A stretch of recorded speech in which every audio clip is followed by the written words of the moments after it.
কি নাম কীর্তন করবে শোনো। হরায়ে নম কৃষ্ণ যাদবায় নম, হরায় নম কৃষ্ণ যাদবায় নম, গোপাল গোবিন্দ রাম শ্রী মধুসূদন, গোপাল গোবিন্দ রাম শ্রী মধুসূদন।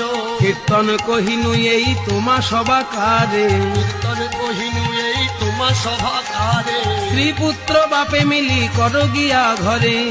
পুত্র বাপে মেলি করো গিয়া ঘরে। এবার প্রভু মুখে মন্ত্র পাই সবারই উল্লাস, প্রভু মুখে মন্ত্র পাই সবারই উল্লাস। দণ্ডবত করি সবে চলে নিজ বাস। ধন্যবাদ করি সবে চলে নিজ বাস।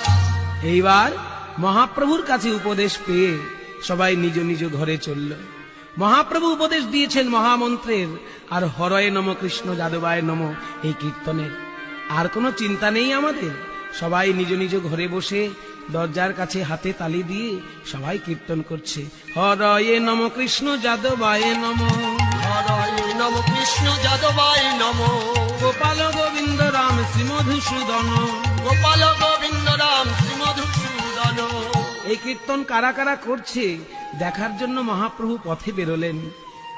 মহাপ্রভু দেখলেন যেখানে যেখানে তার উপদেশ পালন করা হচ্ছে সেইখানে গিয়েই সবারে আসিয়া প্রভু করে আলিঙ্গন। সবারে আসিয়া প্রভু